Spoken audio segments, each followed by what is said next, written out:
Odisha reporter खटी मजलिस मजारे मजारे अनेक भित्तिरी कथा आलोचना करने को ओडिशा रिपोर्टर खटी मजलिस को स्वागत करुच्ची मु प्रज्ञा। आजिकल तो आपण मैंने जानी पाणीपाग किसी ठीक ना, कोरोना काल चली देह हाथ किसी भल रोनी, खाली कौन मनीषर भल रोनी, राजनैतिक दल गुड़िकर भी देह भल नहीं आज्ञा जहाँ मत लगुच। तेज या नहीं खटीर आलोचना करवा। खटीर मो सहित अच्छा दुई वरिष्ठ सांबादिक सूर्यमणि मिश्र, प्रेमानंद दास, दुई युव जर्नालीस्ट बंधु सुब्रत नायक और तापस रंजन। ताले सूर्य सर मुझे जाना चाहिए उपनिर्वाचन बालेश्वर उपनिर्वाचन हो कि परे घटना हो, ये नरसिंह मिश्र बयान हो, प्रतिक्रिया हो कि बीजेपी आभिमुख्य हो, जहाँ देखने लगुच कौन देह भल ना बोधे आपन कौन कह नहीं, एटा तो निश्चित भाव में बालेश्वर उपनिर्वाचन प्रमाणित करदेला केवल गोटे दलर देह भल अच्छी आउ अन्य दुई दलर देह भल न तथा अच्छी शासक दल विजु जनता दलर जेहेतु सरकार रे अच्छी तार स्वास्थ्य अवस्था भल अच्छी, किंतु विरोधी दल हिसाब से कांग्रेस सर्वपुरातन दल एवं बीजेपी मध्य 1925 मसीहार संगठन आरंभ करथिबा दल ये उभय दलर स्वास्थ्य भल नथिबा स्पष्ट बारी होता। कारण जो स्टैंडिंग भाव में दल बीजेपी विधायक थिला किंतु से माने आशातीत भोट पाइले नहीं माने संघ थिला, विभिन्न संगठन मध्य थिला एवं भोट विभाजन मध्य होइतला। ता सत्ते प्रमाणित करदेला जे बीजेपी अवस्था मध्य सेठी देह खराब थिला बोली जना पड़िला। आ कांग्रेस सहजरे अमानत हरिजिबा एटा गोटे सर्वपुरातन दल एवं तापरे सेठी अतीत माने ठीक 2-3टा खन 2000 बोधे 2009-10 बोधे माने श्रीकांत जेना सेठू निर्वाचित होते लोकसभा को एवं दल हेटी पुराणा संगठन थिला एवं महताबुर भित्तिभूमि थिला। डॉक्टर हरेकृष्ण महताबुक भली कांग्रेस वरिष्ठ नेता भित्तिभूमि जगह एवं गोटे संग्रामी माटी कांग्रेस संग्राम माटी जो लुणिया थिला किंतु से प्रमाणित हो गला कांग्रेस देह भल ना कि बीजेपी अवस्था देह मध्य असुस्थ हो शासक दलर देह भल अच्छी सार कहते मत लगुच शासक दल भी प्रदीप पाणिग्राही केसटा देखला भी भितर अच्छी खाली जहाँ लक्षण जना पड़नी सत कि नहीं शासक दलर मु सूर्यमणि सार साथी आदौ एकमत नुह। मत लगुच शासक दलर देह भी भल ना, कारण शासक दल जेहेतु क्षमतार अच्छी पैसा अच्छी शासन कल अच्छी जितबार गोटे निशा गोटे अच्छी टार्गेट नहीं जितुंट। बट पॉलिटिकल पार्टी हिसाब से बीजेडी वर्तमान जो भली द्वारा परिचालित होउची दल अनेक समय तो शुणा जाउची प्यारिबाबू षड्यंत्र पदा को आसला तापरे लागला जे ना बीजेडी रे गोटे समांतराल संगठन चले, समांतराल माने शासन भी चलुची दलर परिचालना चलुची।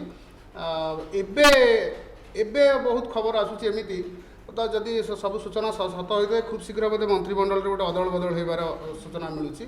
किंतु वर्तमान जो दल जमी चलुची समस्ते गोटे डर भय छक्का पंजा शंका आशंका भितर देखिए अति करुँच केवल क्षमताटी अच्छी एवं जो माने निर्वाचित प्रतिनिधि माने मूल कथा होची से केमती विधायक भाव निज स्थिति बजाय रखिए जेहेतु शासक दलर सबकिछि अच्छी तेणु से पदा को आसुनी।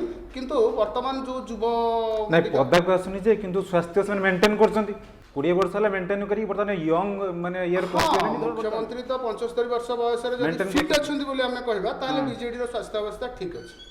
जदि आपण मुख्यमंत्री नवीन पट्टनायक देखुं जड़े सांबादिक आखिरे जदि आपन को लगुच नवीन बाबू स्वास्थ्य ठीक अच्छी ताले बीजेडी रो भी स्वास्थ्य ठीक अच्छी ना सिम्पटम जदियो देखा जाउची से बोली किछि देह खराब थिला बलिया सोने एबोली मेंटेन करछन। आपण देखुं दलीय पदवी रे थैथान करबा हो विभिन्न नुआ टर्म जो उपदेष्टा कोटा थैथान छै आपण गोटे कहि के को मान को थैथान करा गुडे पदवी सृष्टि करा छै नुआ पदवी वरिष्ठ उपसभापति हाँ से भाई किसी थैथान कराई जदि सिम्पटम से जना पड़नी मुझे जदिव माने देह खराब थी माने सिम्पटम को दाबी देवा पई किछ मात्रा रे गोटे सुंदर सुदृढ़ चेहराटी आज्ञा सुंदर चेहराटी अछि तार दाग लागि से दाग प्रमाणित करूची धीरे धीरे देह सारा भी से दागटा गोटे प्रमाणित करूची जे बीजेडी रो स्वास्थ्य मध्य खराब हेलानी आउ तार प्रमाण होउची जे निजुक से जत्ते सत्यपाठ करूचंती बा कहउचंती जे नाइ नाइ आमे आम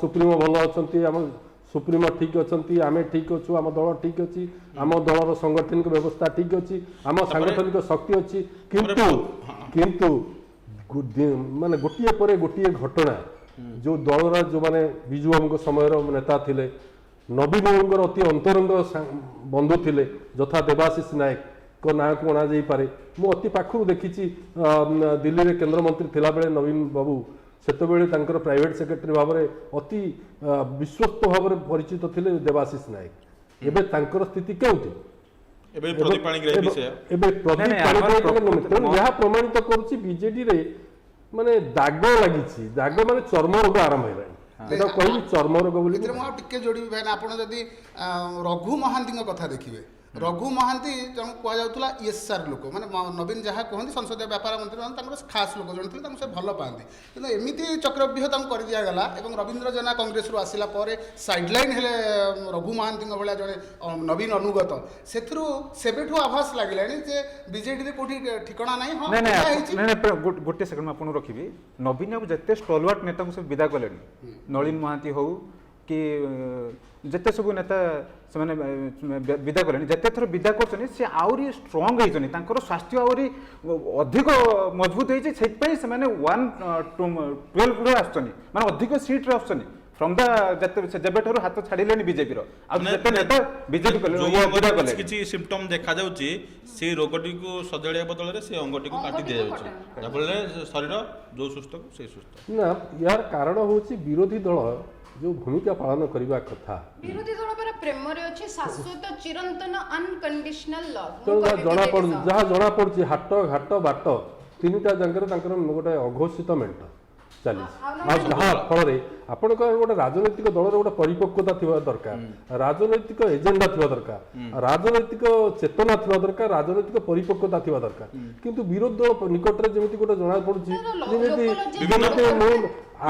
आतिथ्य पाई सहभोजी रे सामिल होवाई जो प्रतियोगिता चलुची ओडिशा तो सहजरे बीजेडी जेहेतु स्वास्थ्य बोली आप भल कहते प्रेमानंद सारे जे प्रेमानंद कहले जे बीजेडी स्वास्थ्य भल अच्छी किंतु मु कहबी जदि स्वास्थ्य भल अच्छी ताहले से अघोषित मेंट कहीं कर ब्यूरोक्राट अधीन गोटे राजनीतिक दल चलो बीजेडी स्वास्थ्य भल अच्छी मु बरंग तापस मु कहली जे तांकर लक्षण गुड़ा जहाँ आप देखुं जिते तो से विदा कर जहाँ भी विदा कर देखो माने नवीन बाबू जानी आउ गोटे दुखर कथा कथा हूँ विरोधी मैंने मानि नहीं जे नवीन बाबू ना गोटे भोट अच्छी बोली बीजेडी वाला कहवा कथा सी हूँ पोस्टर बॉय छाई किरण में सब बढ़ुं तेणु मुह खोल कहीं कहवा कि डरुं तेणु केवल विजय महापात्र नलिनी महांती रामकृष्ण पट्टनायक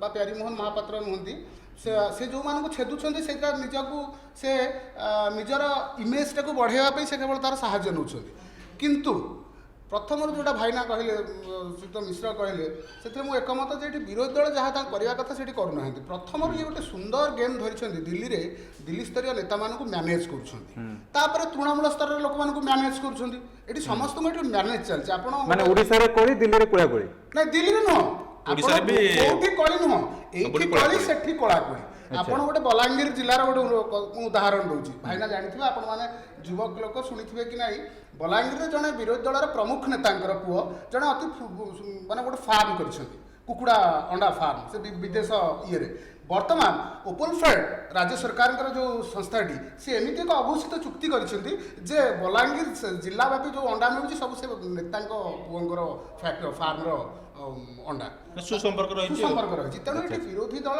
आरंभ कर विभिन्न स्तर लोक मैनेज कर मैनेज करवाटा नवीन सरकार विरोधी दल स्वास्थ्य भल ना कि गोटे कथा जो माने पूर्व चर्चा आर्थिक स्वास्थ्य भल अच्छी जो मैनेज कथा कह निश्चय आप निरंजन पट्टनायक पाखे जी पैसा अच्छी से निरंजन पट्टनायक सभापति टिकेट दिखाई सभापति कराई कौन पैसा खटे कांग्रेस लड़ब किंतु कौन है से निरंजन बाबू कहीं से कथा सुर बाबू क्लियर कले जे तांकर स्वास्थ्य अवस्था माने भितरी स्वास्थ्य अवस्था ठीक अछि बाहर को तांकर एवं वर्तमान एबे जे राजनीति करछन समस्तंकर आर्थिक स्वास्थ्यटा खूब भलो किंतु राजनीति कहतिले जो आर्थिक कथा जो उठिला माने राजनीतिक स्वास्थ्यटा संजुत है शुरुआत आर्थिक कथा जो उठिला शुरुआत रे कहतिले बा निरंजन पट्टनायक अर्थ दृष्टि देखिले से हिमालय नवीन होछन धौली आ धर्मेंद्र प्रधान कड़े खंडगिरी बोली ତ ସେ ଆଗୁଆ ସେ ସ୍ୱୀକାର ନା ଏବେ କାହିଁ ଖଣ୍ଡଗିରିର କିଛି ଦେଖା ମାନେ ପରୀ ଘଟଣାରେ କିଛି ଦେଖା ମାନେ ଦର୍ଶନ ନାହିଁ।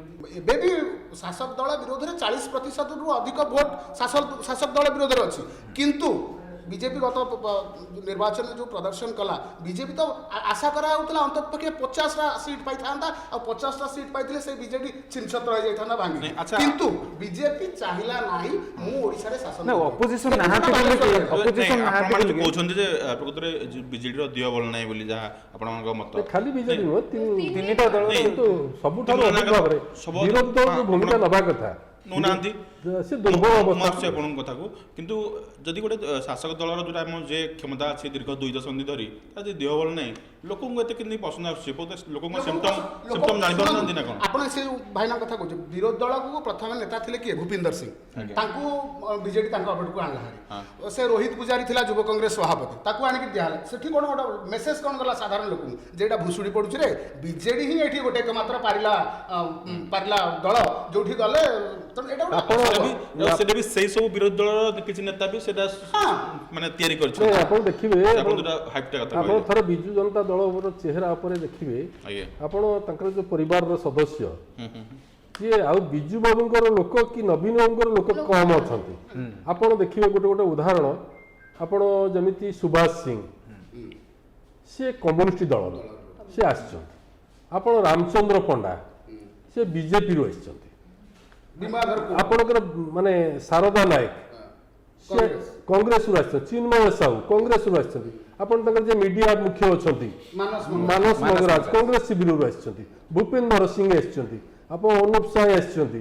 ତେଣୁ ଆପଣ ନବ ଦାସ ଯେ ଆଜି ମନ୍ତ୍ରୀ ହେଇଛନ୍ତି, ଆପଣ ବିଜେପିର ରଘୁନନ୍ଦନ ଦାସ ଆସିଛନ୍ତି। ଆପଣ ଦେଖିବେ ଯଦି ସ୍ୱାସ୍ଥ୍ୟ ଠିକ ଥିଲେ ଅଛି, ଯଦି ସୁସ୍ଥ ସବଳ, ତାହେଲେ ଆଉ ତାଙ୍କର ଏଭଳିଆ ଚିକିତ୍ସକ ମାନଙ୍କର ଆବଶ୍ୟକତା। ପ୍ରେମରେ ତ ସବୁ ଦଳ, ଯୋଉ ନେତା ଯୁଆଡେ ଗଲେ ଅସୁବିଧା କଣ, ଗୋଟିଏ ତ ଘର ଭଳିଆ ଲାଗିବ କଣ, ଅଲ୍ଟିମେଟଲି କରିବା କଥା। ଏବେ ରିସେଣ୍ଟଲି ନରସିଂହ ମିଶ୍ର କଣ କହିଲେ, ଐତିହାସିକ ସଫଳତା ଏଭଳିଆ ବାହାରକୁ କହିଲେ କୁଆଡେ, କଂଗ୍ରେସର ତ ପୁରା ଖୋଲା ଖୋଲି ଆସିକି ସପୋର୍ଟ କରୁଛନ୍ତି। ତା କାରଣ ହଉଛି ନରସିଂହ ମିଶ୍ର ଜଣେ ପ୍ରବୀଣ, ଅଭିଜ୍ଞ, ଅନୁଭବୀ ଏବଂ ଜଣେ ଆଇନ ଶାସ୍ତ୍ର ଉପରେ ବିଶାଳ ବ୍ୟକ୍ତିତ୍ୱ, କିନ୍ତୁ ପ୍ରକାଶ ଗୋଟେ ଏସ୍ଆଇଟି ଗଠନ ହେବା ଗୋଟେ ସାଧାରଣ କଥା, କିନ୍ତୁ ତାର ତଦନ୍ତ ପରେ କ'ଣ ବାହାରୁଛି ସେଇଟା ଯଦି ମିଳିଥାନ୍ତା ତଦନ୍ତ ପରେ, ତାହେଲେ କହିଥିଲେ ହୁଏତ ଇଏ ଆଜ୍ଞା ପରୋକ୍ଷରେ ନବୀନଙ୍କର ଜୟ ଜୟକାର କରିବା ପାଇଁ ଆପଣ ପରୋକ୍ଷରେ ନବୀନଙ୍କର ଜୟ ଜୟକାର କରୁଛନ୍ତି। ଏହାର ମେସେଜଟା ସାଧାରଣରେ ଯାଉଛି ଯେ ଏଠି ବିରୋଧୀ ଦଳ ମାନେ କଂଗ୍ରେସଟାର କିଛି ନାହିଁ, ତାର ସ୍ୱାସ୍ଥ୍ୟ ଅବସ୍ଥା ବହୁତ ଖରାପ, ତାଙ୍କ ଡଙ୍ଗା ଭାଙ୍ଗିଗଲାଣି। ସିଏ ଆଉ ଦ୍ୱିତୀୟରେ ଆପଣ ବିଜେପି ଯିଏ ଉଠିବା କଥା, ଲୋକଙ୍କ ସମର୍ଥନ ଗୋଟେଇବା କଥା, ତା ପାଇଁ ପାଣିପାଗ ଠିକ ଥିଲା, କିନ୍ତୁ ସାଂଗଠନିକ ସ୍ଥିତିକୁ ଆଙ୍କ ପାଖରୁ ମଧ୍ୟ ଗୋଟେ ମେସେଜ ଯାଉଛି ଯେ ଏମାନେ କାଳେ ନବୀନଙ୍କ ସହିତ ଅଘୋଷିତ ମେଣ୍ଟ କରିଛନ୍ତି। ସହଭୋଜି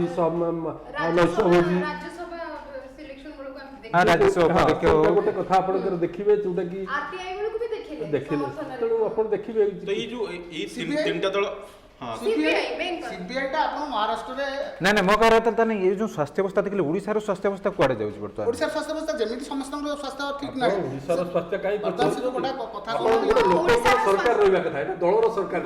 ଓଡ଼ିଶାର ସ୍ୱାସ୍ଥ୍ୟ ଅବସ୍ଥା ଖଣି, ବ୍ଲାକ୍ ରୋଜ୍, ଇତିଶ୍ରୀ, ବେବିନା, ଏବେ ପରି ଏୟା ହବ। ଆପଣ ଏକଥା କ୍ଲିୟର ହୁଅନ୍ତୁ ଯେ ଲୋକଙ୍କର ସରକାର ହବା କଥା, ଏଠି ଗୋଟେ ଦଳର ସରକାର ଚାଲିଛି। ଆଉ ଏ ଯୋଉ ଲୋକଙ୍କ ପାଇଁ ଆପଣ ଦେଖିବେ କତିପୟ ଲୋକ କରୁଛି, ସରି ଟ୍ରିପଲ ଇଞ୍ଜିନ ଦଳ, ହଁ ଆପଣ ନିଶ୍ଚୟ ସେଥିରେ ସ୍ୱୀକାର କରିବେ। କେବଳ ଯେହେତୁ ଆଙ୍କ ଭିତରେ ବୁଝାମଣା ଚାଲିଛି, ଗୋଟେ ମେସେଜ ଯାଉଛି ଯେ ବିଜେପି ପାଖରେ ଏମାନେ ସମସ୍ତେ ଶରଣାପନ୍ନ, ବିକ୍ରି ହେଇଯାଇଛନ୍ତି, ମାନେ ଶରଣାପନ୍ନ ଆଜ୍ଞା କୁହାଯାଇପାରେ। ତେଣୁ ଆଙ୍କର ଉତ୍ତର ମୁହୂର୍ତ୍ତ ଏପର୍ଯ୍ୟନ୍ତ ପାଖକୁ ଆସୁନାହିଁ। ଆଉ ସବୁଠାରୁ ବଡ଼ କଥା ଆପଣ ଦେଖିବେ ଯେ ଲୋକଙ୍କ ପାଖରେ ଗୋଟେ ମେସେଜ ଦେଉଛନ୍ତି ମାନେ ବିରୋଧୀ ଦଳ।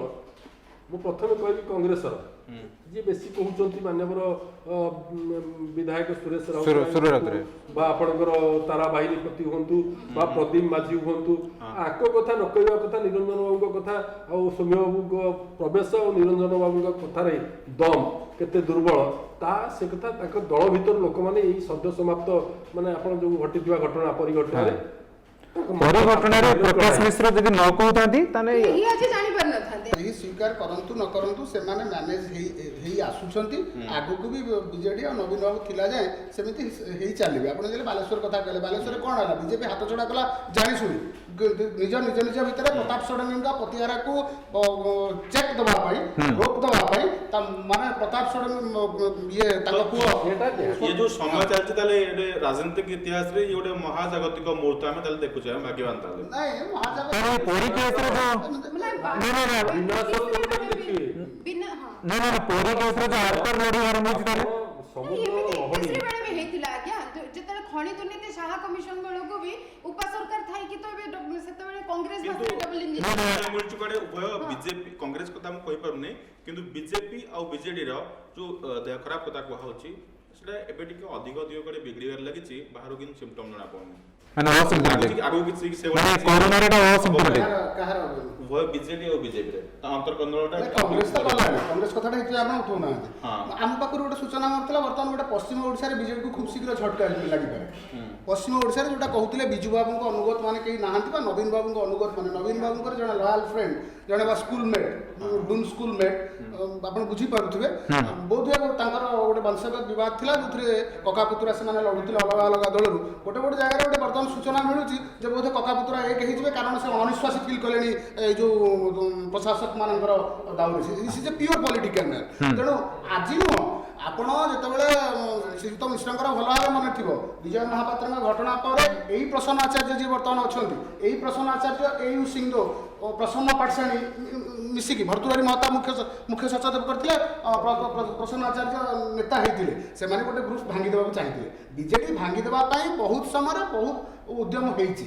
ଏବେ ବି ଚାଲିଛି, ଏବେ ବି ଚାଲିବା ବାହାରକୁ ସେଟା ଚାଲିଛି। ଆପଣ ଯୋଉ ପ୍ରଦୀପ ପାଣିଗ୍ରାହୀ କେସ୍ କ'ଣ କିଛିଟା ସନ୍ଦେହ ପ୍ରକାଶ ଆପଣଙ୍କର ବିରୋଧାଭାସ ରହୁଛି ବିଜେଡି ଭାଙ୍ଗିବା ପାଇଁ ବର୍ତ୍ତମାନ ଯଦି ଚାଲିଛି ଗୋଟେ ଯୋଜନା ତାହେଲେ ତ ସ୍ୱାସ୍ଥ୍ୟ ଅବସ୍ଥା କୋଉଠି ନା କୋଉଠି ଠିକ ମାନେ ଚାଲିଛି ଗୋଟେ ବିରୋଧୀ ସେଟ୍ କରୁଛି ତାର ସ୍ୱାସ୍ଥ୍ୟ ଅବସ୍ଥା କାହାର ଯେ ଯଦି ଭାଙ୍ଗିବା ପାଇଁ ଚେଷ୍ଟା କରୁଛି ବିଜେଡିର ସ୍ୱାସ୍ଥ୍ୟ ଠିକ ନାହିଁ। ବିରୋଧାଭାସ ବର୍ତ୍ତମାନ ଯୋଉଟା ଭାଙ୍ଗିବାକୁ ଯୋଉଠି ହଉଛି ତାମାନେ ଆର ସ୍ୱାସ୍ଥ୍ୟ ଅବସ୍ଥାଟା ଠିକ ହେଉଛି ନା ଜଣା ପଡୁଛି ଲକ୍ଷଣ ସ୍ୱାସ୍ଥ୍ୟ ଅବସ୍ଥା ଠିକ ଥିଲେ ଦଣ୍ଡ ହେବ କାହିଁକି? ତାର ବିରୋଧୀ ଯୋଉ ସେଟ୍ କରୁଛି ବିରୋଧୀ ସେଟ୍ କରୁନାହାନ୍ତି। ବିରୋଧୀ ସେଟ୍ କରୁନାହାନ୍ତି। ଆପଣ ଭାବୁଛନ୍ତି ସେ ଅମକ ମନ୍ତ୍ରୀଙ୍କ ବିରୁଦ୍ଧରେ ଯୋଉ କାଗଜ ଆସୁଛି ସେଟା ବିଜେପି ଦଉଛି ବୋଲି, ସେଟା କଂଗ୍ରେସ ଦଉଛି ବୋଲି? ଭୁଲ କଥା। ସେଇ ତାଙ୍କ ଭିତରୁ ଏମିତି ସେ ଯୋଉମାନେ ଏକାଠି ଥିଲେ ସେଇଠି ଏମିତି ବିଭକ୍ତ ଅଛନ୍ତି। ସପୋଜ ଆପଣ ମନ୍ତ୍ରୀ ହେଇଛନ୍ତି, ମୁଁ ମନ୍ତ୍ରୀ ହେଇଛି, ସେ ମନ୍ତ୍ରୀ ହେଇନାହାନ୍ତି। ସେ ଚାହୁଁଛନ୍ତି ଆପଣଙ୍କ ମନ୍ତ୍ରୀ ପଦଟା ଯାଉ, ସେ ହିଁ ଆପଣଙ୍କ ବିରୋଧରେ କାଗଜ ବାଣ୍ଟୁଛନ୍ତି, ବିରୋଧ ଦଳକୁ ଠିଆ ହଉଛନ୍ତି। ଏଇ ଯୋଉ ବିଜେପି ରାଜରାସ୍ତାରେ ଲଢେଇ କଥା ଏବେ କହୁଛନ୍ତି, କଂଗ୍ରେସ ଯୋଉଠି ଲଢେଇ କରୁଛି ଏଥିରେ କଣ ଭାବୁଛନ୍ତି ଶାସକ ଦଳର ହାତ ନାହିଁ? ଶାସକ ଦଳର ନିର୍ଦ୍ଦିଷ୍ଟ ଲୋକଙ୍କ ବିରୋଧୀ ମାନଙ୍କର ଦ୍ୱାରା ପ୍ରାୟୋଜିତ ଏମିତି କିଛି ବଡ ବଡ ପ୍ରସଙ୍ଗ ବି ଆମେ ଦେଖିଛେ ଯୋଉଥିରେ ବିଜେପି ହଉ କଂଗ୍ରେସ ହଉ ସେମାନେ ଚୁପ୍ ଥିଲେ। ଆପଣ ଦେଖନ୍ତୁ ପୁରୀ ଘଟଣା ଆମେ ମନେ ପକେଇବା, ମଠ ଭଙ୍ଗା ହେଲା ଯେତେବେଳେ କିଏ ମୁଁ କହୁଥିଲା କେହି ସାମ୍ନାକୁ ଆସିଲେ ଐତିହ୍ୟ ଉପରେ ଆକ୍ରମଣ ହେଲା। ହଁ ପୁରୀର ପରିଚୟ କଣ? କେବଳ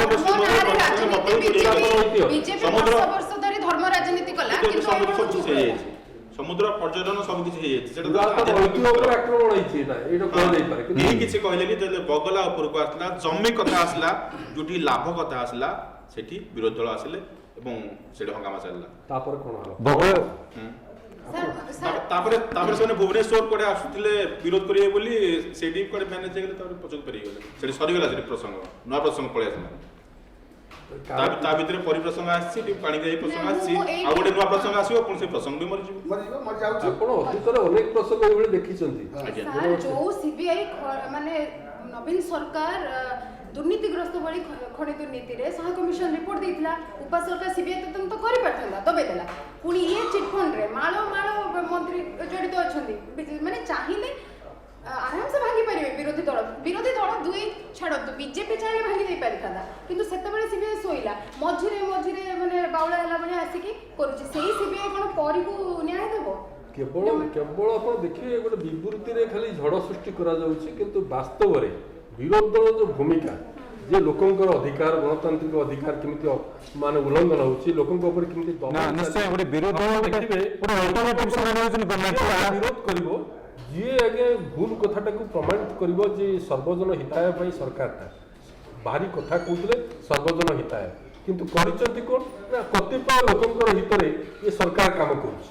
ଯଥା ଆପଣ ଦେଖିବେ 56,000 କୋଟି ଟଙ୍କାର ଖଣି ଯେଉଁ ଦୁର୍ନୀତିର ଯେଉଁ ଖଣି ଟିକସକୁ ଛାଡ଼ କରିଦେଲେ ସରକାର, କିନ୍ତୁ ତାପରେ ବି ବିରୋଧ କେହି ପଦଟେ ବି କହିଲେନି। ଅଳ୍ପ କିଛି ଲୋକଙ୍କ ସ୍ୱାସ୍ଥ୍ୟ ତାହେଲେ ବହୁତ ଭଲ ଅଛି ଏବଂ ବଢି ବଢି ଯାଉଛି, ସ୍ୱାସ୍ଥ୍ୟ ଉନ୍ନତି ଅଲଗା ପ୍ରକାର ରହୁଛି। ହଁ ନିହାତି ସୀମିତ ଲୋକଙ୍କର ଆପଣ ଦେଖିବେ ଯୋଉ ଲୋକାୟୁକ୍ତଙ୍କ ଘର ଯୋଉ ରିମଡେଲିଂ ହେଲା 2 କୋଟି ପ୍ରାୟ ଖର୍ଚ୍ଚ ହେଲା, ତା ବିଷୟରେ ମୁଁ ଟିକେ ମୋର ସନ୍ଦେହ ରହୁଛି। ଏଇ ଯୋଉ ସ୍ୱାସ୍ଥ୍ୟ ଭିତରେ ସେ କଥାଟା ବି ମଝିରେ ଆସିଥିଲା ବହୁତ କଣ୍ଟ୍ରୋଭର୍ସିକୁ, ତାପରେ ପରେ ଯାଇଛି ପ୍ରଥମ କେସ୍ ବୋଧେ ଯାଇଥିଲା ରାଜ୍ୟ ସରକାର ଦେଇଛନ୍ତି, ତାର କ'ଣ କହିବେ? ନାଇଁ ଆପଣ ଏଇ ଯେଉଁ ଶିଶୁ ଭବନ ଛକରେ ନରସିଂହ ମିଶ୍ର ବର୍ତ୍ତମାନ ଯେଉଁ ଘର ପାଖରେ ରହୁଛନ୍ତି, ତା ଘର ପାଖରେ ଗୋଟେ ସୁନ୍ଦର କ୍ୱାର୍ଟର୍ସ ଗୋଟେ ତିଆରି ହେଇଛି। ସେଇଟା ଜଣେ ପୂର୍ବତନ ମୁଖ୍ୟ ଶାସନ ସଚିବ ଥିଲାବେଳେ ସବୁଠୁ ଏକଦା ପ୍ରଭାବଶାଳୀ, ସେ ବି ସଚ୍ଚୋଟ ବୋଲି ଅନେକ କୁହନ୍ତି ଏବଂ ବିଜେଡି ପାଇଁ ଶାସକ ବିଜେଡି ପାଇଁ ସେ ଅନେକ କରିଛନ୍ତି। ବୋଧେ ତାଙ୍କୁ ବି ପୁରସ୍କାର ସ୍ୱରୂପ ଗୋଟେ ଘର ତିଆରି ହେଲା ଏଠି। କେତେ କୋଟି ଟଙ୍କା ଖର୍ଚ୍ଚ ହେଲା ଆଉ ଘର ନଥିଲା ଏଠି। କରୋନା ବେଳେ ମାନେ ଘର ସଜେଇବା ପାଇଁ ସେଟା ଶୁଣୁଛି ସରକାରରେ ଯେଉଁମାନେ ଅଛନ୍ତି ତାଙ୍କର ଏଇଟା ମର୍ଜି, ସେ କହିବେ ଆମ ମର୍ଜି, ଆମେ ଆଉଛୁ ଆମ ମର୍ଜିର ରଜା। ନା ନା ମୁଁ କିନ୍ତୁ ତା ଦେହରେ ଏକମତ ନୁହେଁ। ଏଇଟା ମର୍ଜି ବୋଲି ହବନି, ତାଙ୍କର ଅବସ୍ଥା ଖରାପ ହୋଇଛି, ତେଣୁ ସିଏ ଆଜ୍ଞା ତାକୁ କାହାକୁ ଗୋଟେ ଶାସକ ଆପଣ ବ୍ୟୁରୋକ୍ରାଟ ଲୋକଙ୍କୁ ପାଖକୁ ଆଣିବା, ବିରୋଧୀ ଦଳର ନେତାମାନଙ୍କୁ ପାଖକୁ ଆଣିବା, ଆଣିକି ଲୋକଙ୍କୁ ମେସେଜ ଦେବା ଯେ ଆମେ ସୁସ୍ଥ ଅଛୁ, ନହେଲେ ତାଙ୍କୁ ଆଣିବାର କିଛି ଆବଶ୍ୟକତା ନାହିଁ। କାରଣ ପୁରୁଣା ଲୋକ, ପୁରୁଣା ଅନୁଭବୀ ଅଭିଜ୍ଞ ଲୋକ ଯଥା ଦାମୋଦର ରାଉତଙ୍କ ଭଳି ବ୍ୟକ୍ତିତ୍ୱ ସେ ଆଜି ଅଲଗା। ଆପଣ ପ୍ରଫୁଲ୍ଲ ଘଡ଼େଇ ପାଟିଚୁ, ଆପଣ ପ୍ରଭାସିଷୀ ନାୟକ କୋଉଠି ଅଛନ୍ତି? ପ୍ରଫୁଲ୍ଲ ଘଡ଼େଇଙ୍କ ପୁଅକୁ ପୁରା ମ୍ୟାନେଜ କରାହେଲା। ଆଉ ଦାମୋଦର ପୁଅଙ୍କୁ ସେ ଆଜ୍ଞା ମ୍ୟାନେଜ ହେଲେ କ'ଣ ମନ ଦୁଃଖ। ଆରେ ମନ ଦୁଃଖ ସେଇଭଳିଆ ଲୋକଙ୍କର ମନ ଦୁଃଖ ତାଙ୍କ ରାଜନୀତିଟାକୁ ବର୍ତ୍ତମାନ ଓଡ଼ିଶାର ଜନସାଧାରଣ ମ୍ୟାନେଜ ଓଡ଼ିଶାର ଜନସାଧାରଣ ମ୍ୟାନେଜ ନୁହନ୍ତି ଆଉ ଭୋଟ ପାଇକି ନବୀନ ବାବୁ 4 5 ଥର ହେଲେଣି କେମିତି? ସେଇ କଥାଟିକୁ ବୁଝିଏ ଓଡ଼ିଶାର ଲୋକ ଯଦି ମ୍ୟାନେଜ ନୁହନ୍ତି, ଯଦି ଏମାନେ ପ୍ରକୃତ ବିକାଶ କଥା କହୁଥାନ୍ତି ଏବଂ ପ୍ରକୃତରେ ସ୍ୱଚ୍ଛ ଶାସନ ଚାଲିଛି ଏଠି ଯଦି ବୋଲି ଭାବୁଛନ୍ତି, ତାହେଲେ ଏବେ ତ ଏଇ କଥାଟାକୁ କିଏ କହିବା? ଏଇ ଆପଣ ଯୋଉ ପ୍ରଶ୍ନଟି କଲେ ବିରୋଧୀ ମାନେ କହିବା କଥା। ବିରୋଧ କହିବା, ବିରୋଧ ଦଳ କାହିଁକି ବିରୋଧୀ ଦଳ ମ୍ୟାନେଜ କାହିଁକି କି ପ୍ରକାର ମ୍ୟାନେଜ? ନାଇଁ ଯେତେବେଳେ ରାଜନୈତିକ ଦଳ ମାନେ ଏମିତି ଲୁଚୁକାଳି ଖେଳ ଖେଳନ୍ତି, ସେତେବେଳେ ସାଧାରଣ ଜନତା ବି ଗୋଟେ ମୁହୂର୍ତ୍ତର ଜବାବ ଦିଅନ୍ତି। କିନ୍ତୁ ଦୁଃଖର ବିଷୟ କଥା ହଉଛି ସବୁ ଜାଣି ମଧ୍ୟ ଓଡ଼ିଶାବାସୀ ତାଙ୍କୁ ଏମିତି ବିପୁଳ ସଂଖ୍ୟାରେ ଭୋଟ ଦେଇପାରୁଛନ୍ତି, ଫଳରେ ସେ ଓଭର କନଫିଡେଣ୍ଟ ହେଇ ଗୋଟାଏ ପରେ ଆଉ ଏକ ଭୁଲ କରି ଚାଲିଛନ୍ତି। କେବଳ ଏ ବରମୁଣ୍ଡା ବସଷ୍ଟାଣ୍ଡ, ମନ୍ଦିର ଭଙ୍ଗା, ଏମିତି ଗୁଡ଼ାଏ ଜିନିଷ ନୂଆ ନୂଆ ଆକାରରେ ଦେଖୁଛେ ଏବଂ ତାଙ୍କୁ ଉସ୍କଉଛେ, ତାଙ୍କୁ ଉତ୍ସାହିତ କରୁଛେ ଯେ ତମେ ଆଉ ଏମିତି ନୂଆ ନୂଆ ଡ୍ରାମା କାହିଁକି ଲେଖିଚାଲ, ଆମେ ତାକୁ ଦେଖିଚାଲିବୁ, ପୁରା ଷ୍ଟୋରି ହିଟ୍ ହବ। ତ ଯଦି ଶାସକ ଦଳ ହଉ, ଦୁଇ ବିରୋଧୀ ଦଳ ହଉ, ଆମେ ତାଙ୍କ ସ୍ୱାସ୍ଥ୍ୟ କଥା ଆମେ କଥା ହେଲେ, ଯଦି ଏସବୁ ଆମେ ସେମାନଙ୍କୁ ଯେହେତୁ ନିରାଶ ହେଇସାରିଛନ୍ତି ଲୋକ ଏବଂ ହାତ ଟେକି ଦେଇଛନ୍ତି ଯାହା ଚାଲିଛି ଚାଲୁ ସେ ଟାଇପ୍ର ଚାଲିଛି, ତ ନୂଆ ଯଦି ଗୋଟେ କି ଦଳ ଯଦି ଆସୁଛି ଭବିଷ୍ୟତରେ କେବେ ବି ଆପଣଙ୍କୁ ଲାଗୁଛି ମାନେ କିଛି ପରିବର୍ତ୍ତନ ହେଇପାରିବ ନା ସିଏ ବି ସେଇ ସମାନ ରୋଗରେ? ସେଭଳିଆ ସୂଚନା ଓଡ଼ିଶାରେ ନାହିଁ।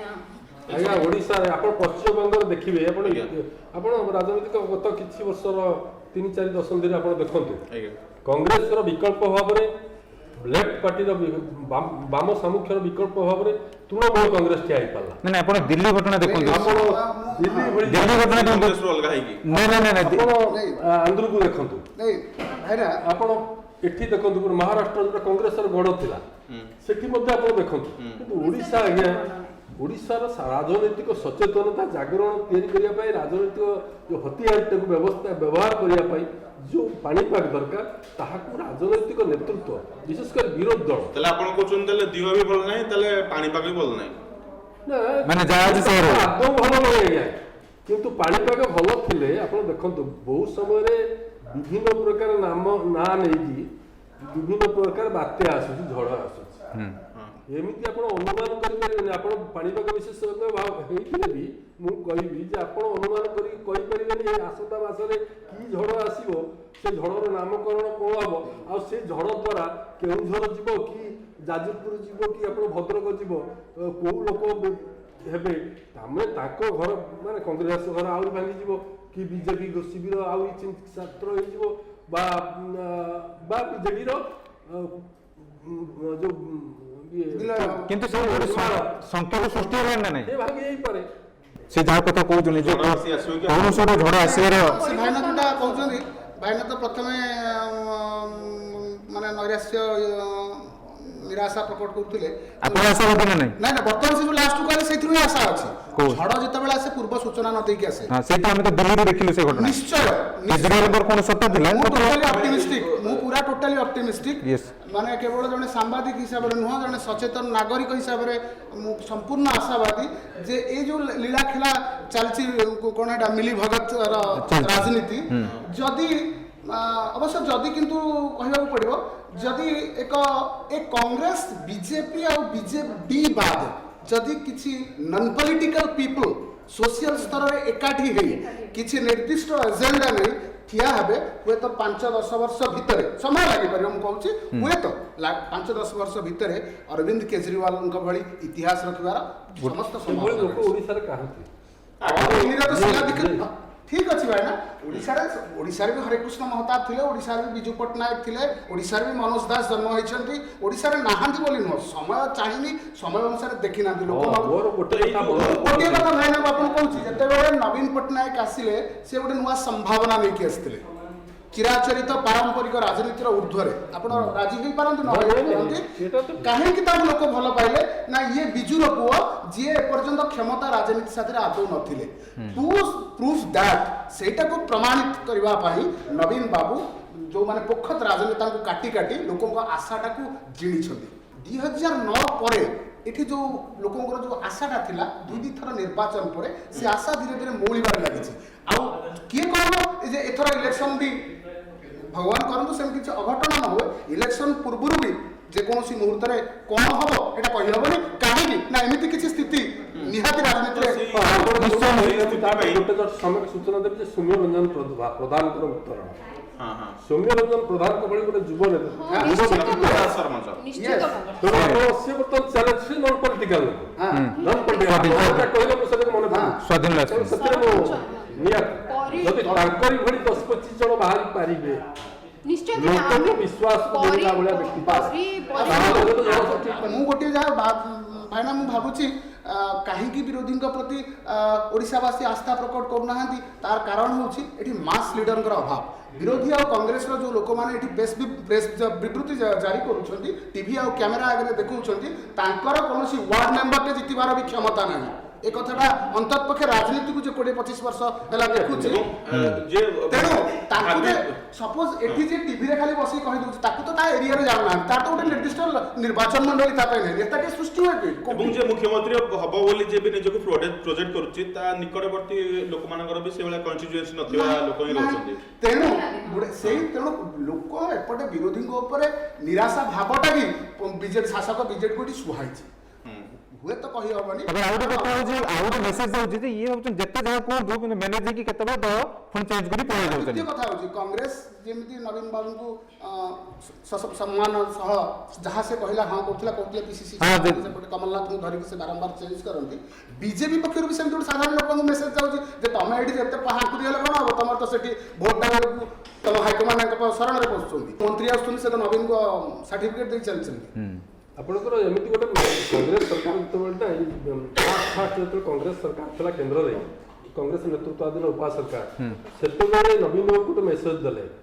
इे ओडिशा कहती कौन ना नवीन को स्थायित्व शून्य दायित्व ना आम समान दूरता बजाय रखु समदूरता किंतु वास्तव में से मेसेज दिखती कौन ना मोर जो मैंने सब दिल्ली रे शिविरटा मो कंट्रोल में आपणकर जेकोसी समय कांग्रेस ये पार्टी करे जो पार्टी करे क्या विरोध में बीजेडी कुशासन विरोध में जनविरोधी कार्य विरोध में पार्टी करी पार्टी सांगे सांगे दिल्ली दरबार आसे मेसेज पार्टी चुप कर एवं प्रमाणित हो जाए कांग्रेस सांगे बीजेडी दिल्ली शिविरटा खूब भल जो कांग्रेस प्रेस मीट करथिला ताहा भी देखिया मिलुनी एबे जो मेसेजटा गला अल्प किछि मास तळे हठात नवीन निवास रे बीजेडी ना बीजेपी वरिष्ठ नेता मानकर उपस्थिति एवं तापरे समदूरता कथार सीट बंद हो गला तापरे केंद्र जिते प्रकार सब योजना कार्यकारी माने बिल ताकू बिना आलोचना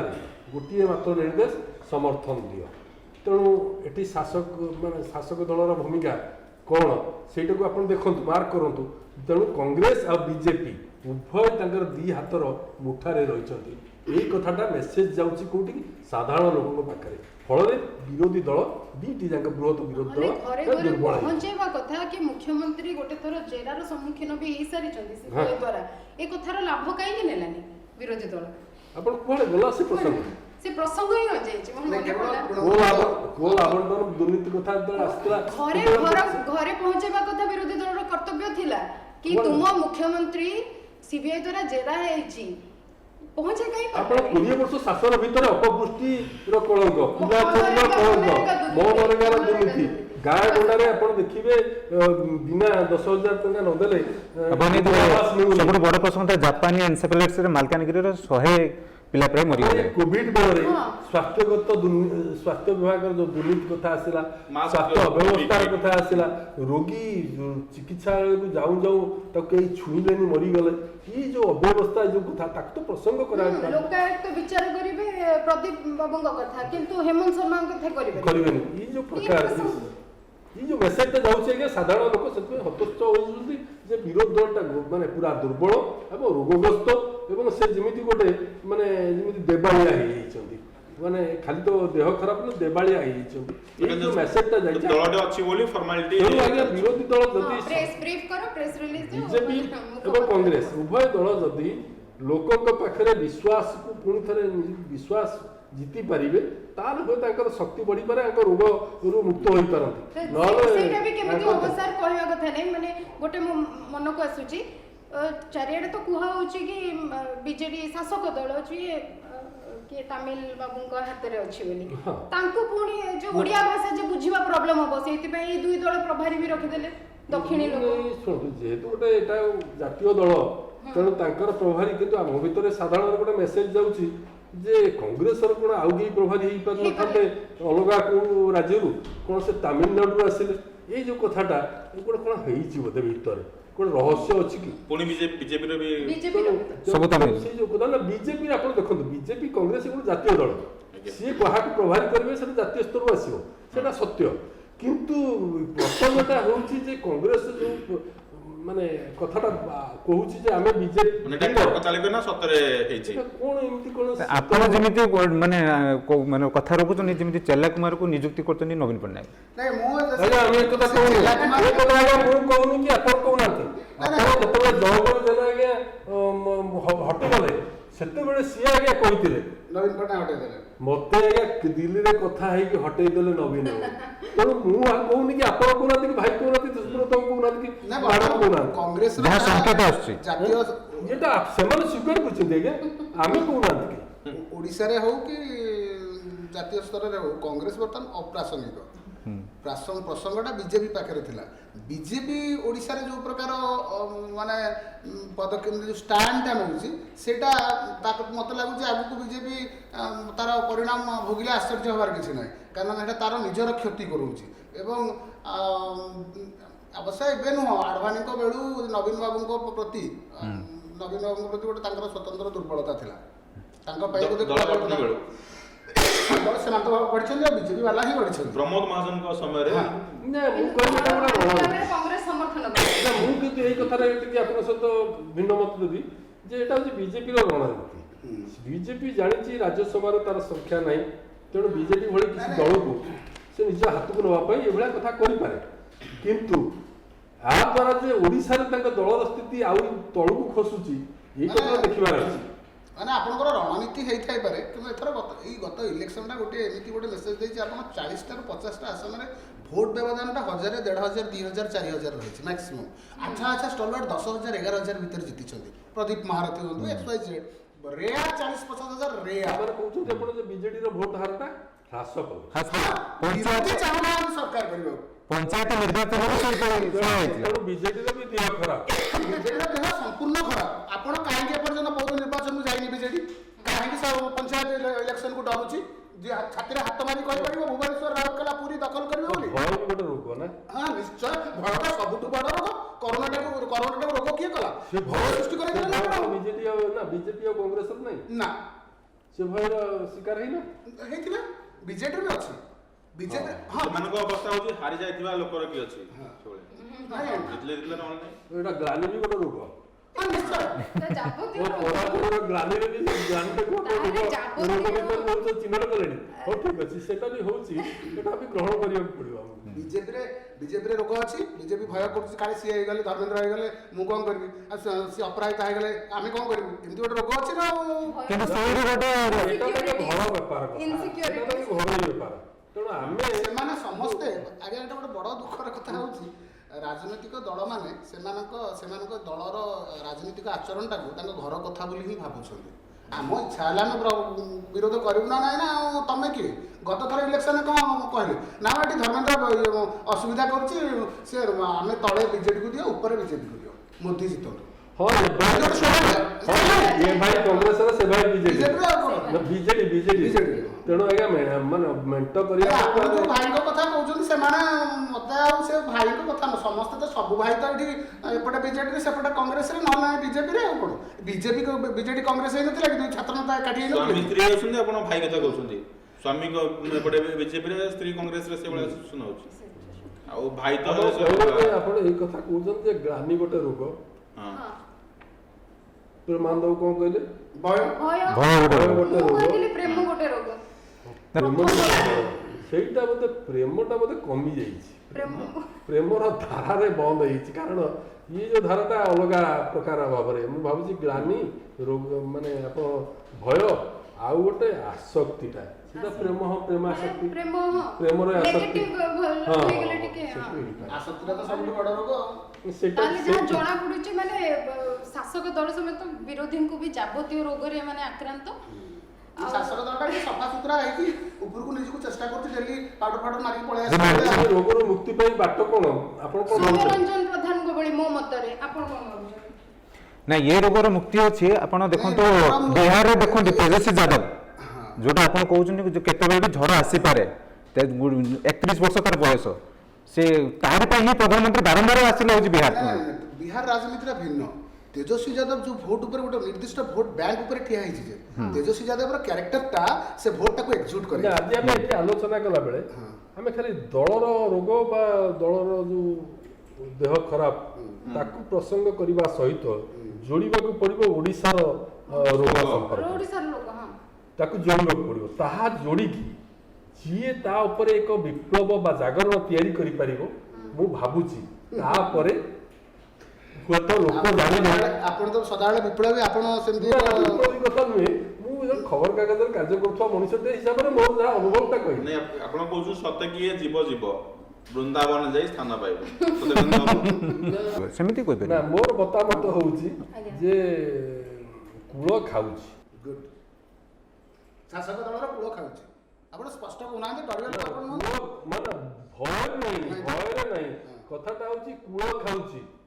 କିନ୍ତୁ ଏଇ ଯୋଉ କୋଉ କୂଳ ବା ନଦୀର କୂଳ ଖାଉଛି, ସେ ନଦୀର ପାଣି କିନ୍ତୁ ଆପଣ ତା ଦେହରେ ଫୋଟକା, ଦେହ ଫୋଟକା, ଚର୍ମ ରୋଗ, ବିଭିନ୍ନ ପ୍ରକାର ଆପଣ ରୋଗରେ ଆକ୍ରାନ୍ତ ହେଇଛନ୍ତି ବିରୋଧୀ ଦଳ।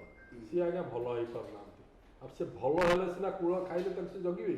ତେଣୁ ଆପଣ କୂଳଟାକୁ ତିଆରି କରିବେ। କିଛି ବିରୋଧୀ ଦଳ ଭିତରେ ବିଜେପି ବନ୍ଧୁ କଂଗ୍ରେସରେ ଅଛନ୍ତି, କିଛି ସମ୍ଭାବନା ଅଛନ୍ତି। ସେ ସମ୍ଭାବନା ଗୁଡ଼ା ସେମାନଙ୍କର ସମସ୍କନ୍ଧୀମାନଙ୍କର ଆଢ଼ୁଆଳରେ ବା ସମସ୍କନ୍ଧୀଙ୍କର ଆପଣ ଯୋଉ ଯୁବ ପ୍ରତିଭାଧାରୀ ମାନେ ଯାଇଛନ୍ତି ଏବେ କଂଗ୍ରେସକୁ, ସେମାନଙ୍କର ଅବସ୍ଥା କ'ଣ? ସେମାନେ କ'ଣ ଶାନ୍ତିରେ ଅଛନ୍ତି ନା ଦେଖିବେ କି କଂଗ୍ରେସରୁ ଲୁଲୁ ସେନାକୁ ଯୋଉ ବିଜେଡି ଆଣିକି ଥଇଥାନ କରିଛି ପାଣିକୁ ଯେମିତି କେହି ବାଟ ଛାଡ଼ି ଦିଅନ୍ତିନି, ପଥର ବାଟ ଛାଡ଼େନି। ପାଣି ପଥର ସାଥିରେ ମାଡ଼ ହୋଇକି କାଟେ, ପଥରକୁ କାଟେ ପାଣି। ସବୁଠି ପଥର, ରାଜନୀତିରେ ତ ବେଶୀ ପଥର ନା। ପ୍ରତିଭାମାନଙ୍କୁ କେହି କୋଉଠି ଆଗକୁ ଛାଡ଼ିଦିଏ? ପ୍ରତିଭା ସଂଘର୍ଷ କରି କରି ଆଗକୁ ଯାଏ। ରାଜନୀତିକୁ ଆସିଥିବା, ରାଜନୀତିକୁ ପେଶା କରିଥିବା ଲୋକଙ୍କ ପାଖରେ ସେ ମନୋବୃତ୍ତି ଅଛି। ସେ ମନୋବୃତ୍ତି ନାହିଁ ବୋଲି କୁହନ୍ତୁନି, ସେ ଆପଣ ବି ରାଜନୀତିକୁ ଭଲ ଭାବେ ପାଖରୁ ଦେଖିଥିବେ। ରାଜନୀତିରେ ଗୋଟେ ଲଢ଼ୁଆ ନିଶା, ଲଢ଼ିବାର ଗୋଟେ ନିଶା। ରାଜନୀତିରେ ଯେଉଁମାନେ ଆସୁଛନ୍ତି ତାଙ୍କ ପାଖରେ ସେ ରକ୍ତରେ ତାଙ୍କ ଭିତରେ ସେ ଲଢ଼ୁଆ ଭାବଟା ରହିବା କଥା। ସଂଯୋଗବଶତଃ ଏବେ ରାଜନେତା କମ୍, ମ୍ୟାନେଜ ନେତା ବହୁତ। କିନ୍ତୁ ତଥାପି ବି ମୋର ଯେତିକି ମୋ ପାଖରେ ସୂଚନା ଅଛି ଏବଂ ବିଶ୍ୱାସ ଅଛି, ଏବେ ବି ବିଜେପିରେ କିଛି ଲଢ଼ୁଆ ନେତା ଅଛନ୍ତି। ଏବେ ଯେଉଁମାନେ ଲଢ଼ୁଛନ୍ତି ତାଙ୍କ ଦଳର ନେତାମାନେ ପ୍ରତିକୂଳ ପରିସ୍ଥିତିରେ ଲଢ଼ୁଛନ୍ତି, ଶାସକ ଦଳ ସହ ଲଢ଼ୁଛନ୍ତି, ନିଜେ ବି ଜିତିଛନ୍ତି। କଂଗ୍ରେସ ବି ସେୟା ହେଉଛି। ସିଟ୍ ପାଉଛି କିନ୍ତୁ ଯଦିଓ ଗୋଟେ ଦିଟା ହେଇଥିରୁ ଶାସକ ବିଜେଡିର ମ୍ୟାନେଜ ସିଟ୍, କିନ୍ତୁ ଆଉ 7-8ଟା ଦେଲେ ତାଙ୍କ ତୃଣମୂଳ ସ୍ତରର ଲୋକଙ୍କ ପାଖକୁ ଯାଉଛନ୍ତି ନା, ତେଣୁ ସମ୍ଭାବନା ଅଛି। କଥା ହେଉଛି ସେ ସଂଖ୍ୟାଟା ଟିକେ ଅଧିକା ସମ୍ବିତର କ୍ଷତି ଯେ ଓଡ଼ିଶାବାସୀଙ୍କର ଓଡ଼ିଆ ବଡ଼ କଥା। ତାହେଲେ ଆମେ ଉଠିବା। ହଁ ନିଶ୍ଚିତ ଭାବରେ ତ ଜାଣିଲେ ରୋଗ କଥା ଆମେ ଦେଖିଲେ କଥା ହେଲେ କଲେ ରାଜନୀତି କେମିତି ମୂଲ୍ୟବୋଧ ଭିତ୍ତିକ ହଉ ଏବଂ ସବୁଠାରୁ ବଡ଼ ପ୍ରସଙ୍ଗ ହଉ ଲୋକଙ୍କ ସମସ୍ୟା, ଲୋକଙ୍କ ଅବସ୍ଥା, ତାପରେ ତର୍ଜମା ହଉ, ଆଉ ନେତୃତ୍ୱ, ବିରୋଧୀ ଦଳ ନେତୃତ୍ୱ ନିଜକୁ ସେଇଭଳି ଭାବରେ ଗଢ଼ି ତୋଳନ୍ତୁ ଯେମିତି ଲୋକ ସମସ୍ୟାଟା ପ୍ରମୁଖ ହେଉ। ନହେଲେ ପାପ ଗୋଡ଼ା ପୁରିବ, ପୁଣି ସେଇ ଭିତରୁ ଜନତା ଭିତରୁ ସୌମ୍ୟ ବାବୁଙ୍କ ଭଳିଆ କିଛି ଲୋକ ଏକାଠି ହେଇ ଆସିପାରନ୍ତି। ଆମେ ତ ସେ ଆଶା କରୁଛୁ। ଦେଖିଲେ ତ ମଜାରେ ମଜାରେ କେତେ କଥା ଆଲୋଚନା କରିଗଲେ, ଆପଣ ନିଶ୍ଚୟ ସଚେତନ ହେଇଯାଇଥିବେ ବର୍ତ୍ତମାନର ଅବସ୍ଥା କ'ଣ ରାଜ୍ୟ ରାଜନୀତିର। ତେବେ ପୁଣି ଆସନ୍ତା ରବିବାର ଦେଖା ହେବ। ରହୁଛୁ, ନମସ୍କାର। ଓଡ଼ିଶା ରିପୋର୍ଟରର ଖଟି ମଜଲିସ୍।